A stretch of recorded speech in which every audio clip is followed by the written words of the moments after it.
Halo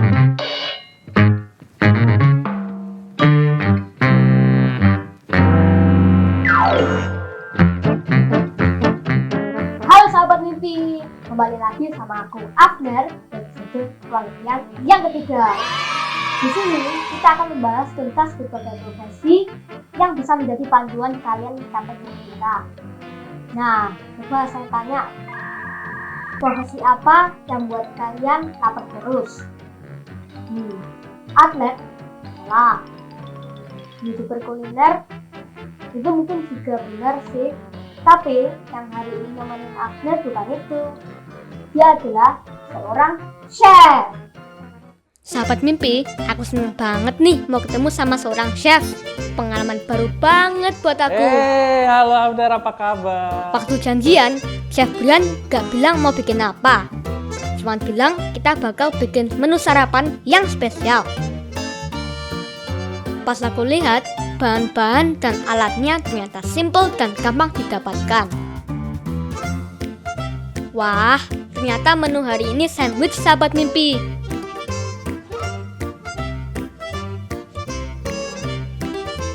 Oh iya, kalau sahabat mimpi mau bikin di rumah, pastikan didampingi orang dewasa ya.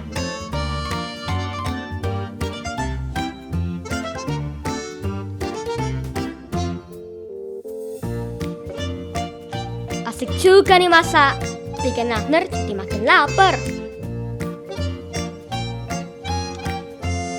Aku bawa sandwichnya ya chef. Dadah. Wah, gak disisain aku. Bikin sendiri deh. Nah, benar kan kataku? Ya chef buat makanan itu rasanya jadi lapar terus. Padahal Afner tadi udah makan. Tapi selain lapar, aku juga penasaran. Gimana sih caranya jadi chef? Ibuku pintar masak, kok bukan chef? Yuk kita langsung tanyain ke Chef Brian Wicaksono. Halo Hai, semuanya. Chef Brian. Halo. Selamat datang di Ruang Impian ya. Iya, terima kasih udah diundang ke sini nih. Senang banget nih aku datang ke sini. Terima kasih juga udah mau ke Ruang Impian. Iya, oke, senang banget. Iya, Oke, kita tanya dulu ya. iya boleh. Kalau jadi chef itu makannya harus banyak ya? Wah, kalau jadi chef itu makannya harus banyak. Nggak harus sih, tapi seorang chef harus sering mencicipi makanan ya. Jadi makanya kan banyak chef tuh yang gendut-gendut nih kayak aku nih. Jadi Gitu. kalau buat makan sedikit. Iya, pasti kalau kita habis buat makanan pasti dicicipin. Kemudian pasti kan ada makanan-makanan baru ya, yang mungkin saya sendiri belum pernah makan, tapi pengen membuat makanan tersebut. Kita harus cicipin dulu, kita harus tahu cita rasanya, karakter, tekstur, seperti itu. Jadi memang harus sering mencoba makanan yang baru. Chef Brian kok ini jadi chef? Kan yang masak itu cewek biasanya. Cewek, wah iya, bener sih. Kalau di rumah biasanya yang masak ibu ya. Nah, kenapa saya suka masak? Karena memang dari kecil itu suka sama masakan nenek. Karena dari kecil aku ikut nenek kan ya. Nah, nenek itu seneng masak tiap hari, masakannya enak. Terus aku punya cita-cita waktu kecil, seumuran Afner nih kira-kira, karena suka makan kan ya. Aku pengen besok kalau udah gede bisa masak seenak masakannya nenek. Nah, cuma karena hal yang sesimpel itu, mulai senang masak. Nah, kalau masalah biasanya kan cewek, tapi cowok itu sebenarnya malah seorang chef itu kebanyakan cowok ya, bukan cewek. Karena apa? Kalau di dunia industri, di dunia misal kayak kalau chef itu dibutuhkan di dunia hotel, restoran, itu membutuhkan fisik yang kuat. Nah, disinilah peranan cowok itu dibutuhkan. Tapi nggak menutup kemungkinan seorang cewek itu juga boleh menjadi seorang chef. Gitu. Kalau orang bisa masak itu berarti chef. Oh, enggak semua orang bisa masak itu chef. Kalau ibu di rumah bisa masak kan? Tiap hari masakin Afner kan ya? Nah, itu belum tentu bisa disebut seorang chef. Karena chef itu adalah merupakan semacam jabatan tertinggi di dapur. Jadi ibaratnya kepalanya yang ada di dapur. Jadi orang bisa disebut seorang chef itu nggak cuman harus bisa masak, ya. Bisa disebut seorang chef itu bisa memasak, bisa manajemen kitchen. Nah, manajemen kitchen itu mengatur sirkulasi di dapur, mulai dari flow kerja, terus semuanya. Terus bisa menghitung budget makanan. Misal nih kita bikin 1 piring nasi goreng, itu dihitung modalnya bikin 1 piring nasi goreng itu berapa nih, nanti harus dijual berapa, misalnya seperti itu. Jadi nggak cuman chef itu harus bisa masak, jadi harus bisa mengepalai sebuah dapur industri, entah itu di restoran, di hotel, ya, mulai hotel bintang 1 sampai bintang 5, ya, minimal paling tidak itu 2 tahun atau 1 tahun, ya, mengepalai sebuah dapur atau mempunyai dapur sendiri. Terus gimana kalau misalnya Abner punya masak, terus ingin jadi chef, itu apply-nya gimana? Nah, kalau Afner cita-citanya pengen jadi seorang chef, yang pertama itu harus belajar dulu pastinya. Belajar tentang apa? Ilmu kuliner. Jadi kalau masak itu ada basic-basic yang harus dipelajari, misalnya basic cooking, terus basic cutting, ya, manajemen dan macam-macam. Tahapannya banyak. Itu kita ada sekolah kuliner juga banyak di Indonesia, ya, mulai dari SMK Tata Boga, kemudian D1 Ilmu Kuliner, sampai D3 bahkan S1 Ilmu Kuliner itu sudah ada. Tapi seorang chef itu nggak harus seorang lulusan sekolah kuliner juga, gitu. Yang penting bisa menguasai semua materi-materi yang harus dipunyai seorang chef. Nah, harus belajar dulu. Terus tahapannya nggak bisa langsung nanti Afner lulus sekolah atau kuliah kuliner tiba-tiba langsung jadi seorang chef. Nah, biasanya itu ada tahapan dari bawah dulu, ya, mulai dari helper dulu. Helper itu tugasnya bantu-bantu masak, misal kayak nyiapin, ya, misal mau masak nasi goreng. Nah, helper itu tugasnya bikin nasinya, nyiapin bumbunya, itu yang masak tukang masaknya. Terus nanti kalau sudah jadi helper, sudah bisa naik jabatannya jadi cook, ya, kemudian akhirnya nanti terus naik, akhirnya jadi seorang chef atau head chef, seperti itu. Kan ada sekolahnya. Iya. Nah, kalau udah selesai sekolah atau kuliah itu, Iya. kerjanya di mana saja? Nah, kalau kuliner pasti berhubungan dengan tempat kerja yang ada hubungannya makanan, ya, pasti, ya. Bisa di rumah makan, restoran, hotel, ya, bahkan di restorasi di pesawat, ya. Kemudian itu ada chef on board namanya. Jadi kalau kita naik pesawat ke luar negeri biasanya kan ada yang nyiapin makanan kan. Nah, biasanya itu kita sebut dengan chef on board. Bisa juga di kereta api pun juga ada perjalanan jauh. Nah, itu ada restorasi, chef di situ atau tukang masak di situ juga ada. Jadi lingkup kerja seorang chef itu banyak. Jadi nggak hanya cuman di restoran atau hotel, sebenarnya banyak banget. Kemudian bisa juga seumpamanya lulus kuliah, pengen buka restoran sendiri. Nah, bisa mengepalai dapur restorannya sendiri. Seperti itu. Jadi banyak. Tempat kerjanya banyak. Iya, benar.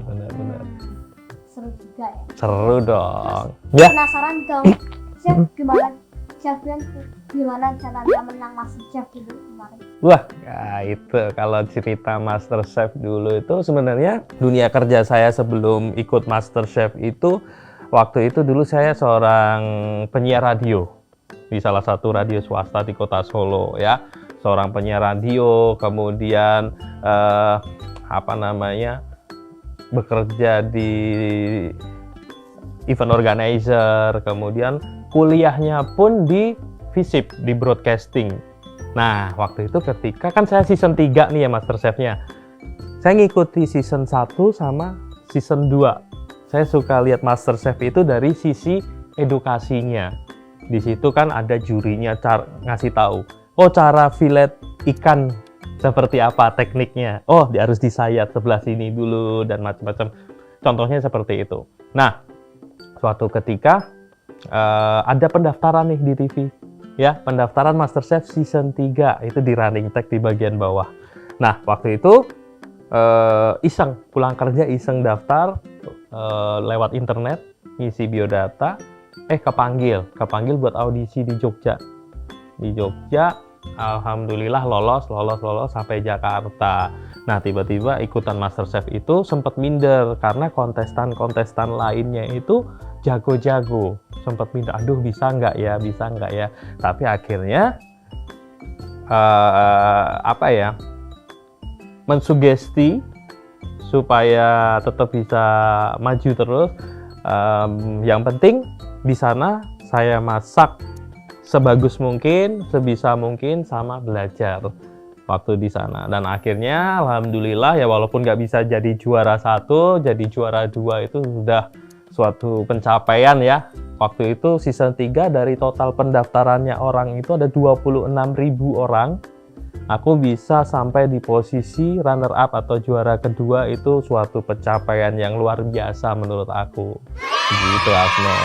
Yang penting tuh, yang penting jangan berhenti belajar sama pantang menyerah, intinya seperti itu. Gitu. Soal alatnya ya. Soal alat, alat apa yang semua chef punya, yang semua chef pakai dan setiap chef punya? Alat. Nah, kalau alat itu pasti satu set pisau, pasti. Karena chef hubungannya sama potong-potong dan macam-macam. Biasanya seorang chef itu mempunyai satu set utensil atau pisau itu pribadi, karena ibaratnya satu pisau yang dimiliki chef itu nggak boleh dipegang orang lain. Iya, jadi ibaratnya pisau itu, kalau saya Brian, pisau itu merupakan satu alat kesayangan ya, yang memang nggak boleh digunakan orang lain, macam-macam. Karena pisau itu ibaratnya benda yang wajib dan pasti kita pakai untuk membuat makanan. Dan biasanya tergantung enak pegangannya, ketajamannya, modelnya, seperti itu kan harus sesuai dengan karakter sama kita makainya seperti apa gitu, Abner. Gitu. Chef Brian punya idola? Wah, idola ini pasti punya dong. Kalau aku senangannya masak ya. Nah, aku senangannya masak itu kalau di Indonesia aku mengidolakan Chef Degan Sabto Aji. Nah, itu salah satu profesional chef yang cukup senior dari MasterChef season pertama itu season kedua. Chef Degan itu di season kedua itu aku ngefans banget, mengidolakan Chef Degan Sabto Aji. Dia tuh wise ya, bijaksana, kemudian pengalaman tentang dunia memasak itu sudah nggak perlu diragukan lagi. Kemudian orangnya baik seperti itu. Tapi kalau idola yang dari luar ada Gordon Ramsay. Nah, dia salah satu profesional chef yang mempunyai gelar title 3 Michelin Star. Nah, kalau 3 Michelin Star itu kalau di dunia kuliner internasional ini ibaratnya seorang dewa. Nah, dewanya chef. Nah, gitu. Kalau penyanyi itu ibaratnya kayak Michael Jackson, sudah terkenal Michael Jackson, sudah legenda seperti itu. Nah, kenapa suka Gordon Ramsay? Karena dia multi talent, tegas ya, bisa membuat makanan-makanan yang spesial dan menciptakan makanan sendiri. Gitu. Aku juga suka Gordon Ramsay loh. Suka ya? Iya, walaupun galak tapi dia pinter masak ya. Oke, terakhir nih ya, Chef. Oke. Pesan-pesan untuk anak-anak Indonesia yang punya cita-cita jadi chef. Oke, nah buat sahabat mimpi semuanya yang pengen menjadi seorang chef seperti saya atau bercita-cita menjadi seorang chef, yang pertama dilakukan adalah belajar dulu ya, pasti harus belajar, pantang menyerah, kemudian jangan patah semangat untuk mendalami ilmu-ilmu kuliner ya. Misalnya kita harus mengetahui tentang ilmu kuliner karena ilmu kuliner itu sangat banyak. Jadi mungkin bisa dipelajari ilmu-ilmu kuliner yang sederhana dulu karena saya Brian sendiri belajar memasak itu dari kelas 5 SD. Mungkin seumuran sahabat mimpi semuanya. Sampai sekarang alhamdulillah saya Brian sudah menjadi seorang chef dan senang ya karena hobi masak, kerjanya di dunia memasak itu udah pas banget gitu. Oke, terima kasih ya Chef Brian udah mau berbagi. Siap, Afnef. Saya terima kasih banget nih udah diajak sharing-sharing di sini ya. Semoga bermanfaat buat sahabat mimpi semuanya. Sama-sama ya. Nah, sahabat mimpi, terima kasih udah mau menyaksikan Ruang Impian episode dengan Chef. Silakan komen kalau kamu punya rekomendasi untuk profesi yang ingin kamu tahu. Jangan lupa like dan share video ini, juga subscribe channel ini. Ingat sahabat mimpi, bermimpilah setinggi-tingginya karena kita bisa apapun yang kita mau. Bye-bye, sampai jumpa. Bye-bye.